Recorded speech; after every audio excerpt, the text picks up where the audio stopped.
Mwanangu wewe. Niambie ndugu wangu.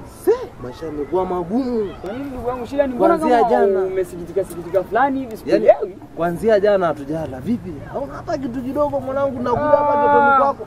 Hauna hata unga. Hapo sasa ndugu wangu mimi ndo napokosea. Mimi hapa nipo kama nilivyo yani. Sina maisha, sina kitu yani nipo tu ndugu wangu. Sema inaonekana ndugu wangu umechoka. Utakuwa unafedi brother. Hamna mimi sifedi ndugu wangu. Sema tatizo tu ndo kama hivyo yani. Maisha magumu. Hauna hata kitu mfukoni. Ndugu wangu nakwambia hapa nipo kama nilivyo. Kwani uelewi? Basi sasa mwanangu nikwambie kitu. Niambie ndugu wangu. Nami nipumzike hapo kwenye ukoka.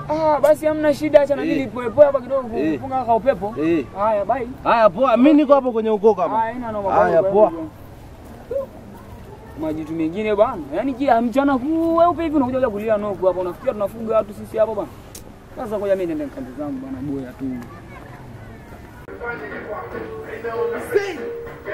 Wadi bana. Karibu. Sasa hizi mpishi. Salama. Nakuona bana mpishi wangu vizuri. Ndipo hapa na. Kuna nini huku? Huku na pilau, wali nyama, wali maharage, chapati. Sawa. Sasa unayo samaki? Hakikisha umeniwekea samaki wa kiume. Usiniwekee wa kike kabisa, sawa mkuu? Sawa. Uweke pilipili, hoho pembeni, bilinganya katikati, pilipili hoho, unazichanganya. Usisahau kwenye samaki wa kiume. Usiniwekee wa kike. Sawa. Usiniwekee wa kike kabisa. Hakikisha vitu vimekuja vizuri. Umelala yo baba, umelala wewe.